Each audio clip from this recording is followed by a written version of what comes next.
ఆ రోజు ఎన్నికల మేనిఫెస్టోలో నేను చాలా స్పష్టంగా, మేనిఫెస్టోని కాకుండా ప్రచారంలో కూడా చాలా స్పష్టంగా చెప్పాను. అభివృద్ధి, సంక్షేమం, ఎన్డీఏకి 2 కళ్ళు, ఈ 2 కూడా సమాంతరంగా ప్యారలల్గా ముందుకు తీసుకెళ్తామని చాలా స్పష్టంగా హామీ ఇచ్చాం. అదే సమయంలో సంపద సృష్టిస్తాం, ఆదాయాన్ని పెంచుతాం. పెంచిన ఆదాయాన్ని అభివృద్ధికి, సంక్షేమానికి రెంటికి బ్యాలెన్స్ చేసుకుంటూ ఎక్కడ కూడా ఎలాంటి ఇబ్బంది లేకుండా ఈ కార్యక్రమాలు ముందుకు తీసుకుపోతామని చెప్పాం. అయితే రాష్ట్రంలో ఆర్థిక పరిస్థితులు చూసిన తర్వాత చాలామంది నాకు ఎన్నికల ముందు అడిగారు, మీరు వస్తే మీరు కనీసం ఈ రాష్ట్రాన్ని మళ్ళీ టోటల్గా విధ్వంసం జరిగింది, మీరు దీన్ని రివైవ్ చేస్తారని నమ్మకం మీకుందా, మీకు అనుభవం ఉంది, కానీ అఘాతం చూస్తే మాత్రం చాలా లోతుగా ఉంది, మీరు చేయగలుగుతారని అడిగారు. నాకు వేరే ఆప్షన్ లేదు. ఇన్ని సంవత్సరాలు ప్రజలు ఆదరించారు, ఆశీర్వదించారు. కష్టాలకు వచ్చినప్పుడు కాడుపడేయడమో పారిపోవడం కరెక్ట్ కాదు. ఎంత కష్టమైనా చేస్తామనే విధంగా ఆ రోజు చెప్పాను, ఆ డైరెక్షన్లో ముందుకు పోయాను. మేము ఆ రోజు సూపర్ 6 చెప్పాం. ఎన్నికల మేనిఫెస్టో చాలా విషయాలున్నాయి, సూపర్ 6 మేజర్గా హైలైట్ చేశాం. ఆ సూపర్ 6లో అతి కీలకం తల్లికి వందనం. ఆ తల్లికి వందనం ఆ రోజు మేము చెప్పింది చాలా స్పష్టంగా, ఒక ఇంట్లో 2 పిల్లలుంటే ఒకరికే డబ్బులు ఇచ్చి ఒకరికి ఇవ్వకుండా చేస్తే, ఒకరినే ఆ తల్లి చదివిస్తే, లేకుంటే అన్ని విషయాలు చూసుకుంటే అది మంచిది కాదు. ఎంతమంది పిల్లలుంటే అంతమంది పిల్లలకి తల్లికి వందనం వర్తింపజేస్తామని చాలా స్పష్టంగా చెప్పాం.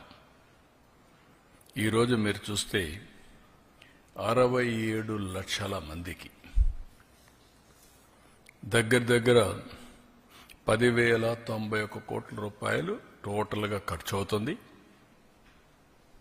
ఇందులో 1,346 కోట్ల రూపాయలు స్కూల్ డెవలప్మెంట్కి వెళ్తుంది. ఇందులో ఏమీ మార్పులు లేవు. ముందు ఏదైతే ఇచ్చారో అమ్మఒడి, అదే గైడ్ లైన్స్ పెట్టి దానికంటే ఇంప్రూవ్డ్ ఏంటంటే ఎంతమంది పిల్లలుంటే అంతమంది పిల్లలకి ఆ తల్లుల అకౌంట్లో ఆ డబ్బులు వేసే కార్యక్రమానికి శ్రీకారం చుట్టాం. అప్పటికి ఇప్పటికి డిఫరెన్స్ మీరు ఒకసారి చూస్తే, వాళ్ళు 42,61,965 మందికి అమ్మఒడిచ్చారు. ఈ ప్రభుత్వం 67,27,164 మందికి తల్లికి వందనం ఇస్తున్నాం. తేడా 24,65,199. ఆ రోజు వాళ్ళు ఖర్చు పెట్టింది, తల్లులకు అకౌంట్లో వేసింది 5,540 కోట్లు. ఈరోజు మేము అకౌంట్లో వేసేది 8,745 కోట్లు. వ్యత్యాసం 3,205 కోట్లు ఒక్క తల్లికి వందనంలో మాత్రం. అందులో ఈరోజు 1,346 కోట్ల రూపాయలు డెవలప్మెంట్కి వెళ్తుంది. టోటల్గా ఖర్చు పెట్టేది 10,091 కోట్ల రూపాయలు తల్లికి వందనం కింద డెవలప్మెంట్ తల్లుల అకౌంట్కి వెళ్లే పరిస్థితి వస్తుంది. 1వ తరగతి 10వ తరగతి అవి కూడా క్యాలిక్యులేషన్లు తీసుకున్నాం, జీవో ఇష్యూ చేశాం. అడ్మిషన్స్ కాలేదు. అడ్మిషన్స్ అవుతానే వాళ్ళ అకౌంట్ కూడా తల్లుల అకౌంట్కి డబ్బులు వెళ్తుంది. ఇంకొక పక్కన తల్లి లేని పిల్లలకి, వారికి తండ్రికి కానీ లేదంటే ఎవరైతే గార్డియన్గా ఉంటారో వాళ్ళ అకౌంట్కి ఇస్తున్నాం. అనాథ పిల్లలుంటే జిల్లా కలెక్టర్ నిర్ధారించినటువంటి పథకం ప్రకారం వాళ్ళ అకౌంట్లో వేసి వాళ్ళకి హెల్ప్ చేస్తాం. ప్రైవేట్ అన్ఎయిడెడ్ పాఠశాల చదివింటే 76,000 మందికి కూడా వర్తింపజేశాం. ఇది కాకుండా ట్రాన్స్పరెన్సీ ఉండాలనే ఉద్దేశంతో ఈ జాబితా సెక్రటరియట్లో, గ్రామ వార్డు కార్యాలయాల్లో కూడా పెడతాం. ఎక్కడైనా సరే ఇబ్బందులున్నా లేకుంటే సాంకేతిక సమస్యలున్నా ఇమ్మీడియట్గా రిపోర్ట్ చేస్తే అవన్నీ కరెక్ట్ చేసి మళ్ళీ అలాంటి వారికి కూడా సహాయం చేయడానికి, ఫిర్యాదులను తీసుకోవడానికి జూన్ 26 వరకు టైం కూడా పెట్టాం. 30వ తారీఖు తుది జాబితా పెట్టి అక్కడి నుంచి ఇవన్నీ కూడా అమలు చేస్తాం.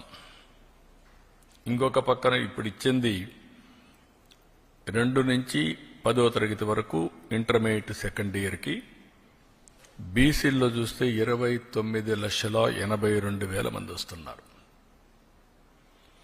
ఇంకొక పక్క ఎస్సీల్లో 11,76,000 మంది వస్తున్నారు.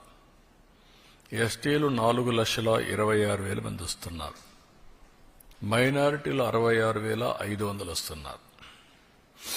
ఈడబ్ల్యూఎస్ విద్యార్థులు 8,44,000 మంది ఎకనామికలీ బ్యాక్వర్డ్ అగ్ర కులాలకు సంబంధించిన వ్యక్తులు వస్తున్నారు. ఒక బిడ్డ, 2 గాని 3 గాని 4 కూడా ఇచ్చాం. ఇది మీరు చూస్తే 18,55,760 మంది తల్లులకు ఒకే బిడ్డ, వాళ్ళకి యాజ్ ఇట్ ఈజ్ ఇస్తున్నాం. 14,55,322 మంది తల్లులకి 2 బిడ్డలు. ఇది 29,10,644. 2,10,684 మందికి 3 పిల్లలు. ఇది 6,32,052 మందికి ఇస్తున్నాం. 20,053 మందికి 4 పిల్లలు, అంటే 80,212 మందికి వీళ్ళకి కూడా ఇస్తున్నాం. ఏ మాట అయితే నేను చెప్పానో ఆ మాట ప్రకారం, ఒక పద్ధతి ప్రకారం, ఒక మాటలో చెప్పాలంటే ఇది ఒక పాపులేషన్ మేనేజ్మెంట్కి ఒక ముందడుగు. నిన్నే జపాన్లో చూసాం, 9 మిలియన్ హౌసెస్ ఆర్ వేకెంట్.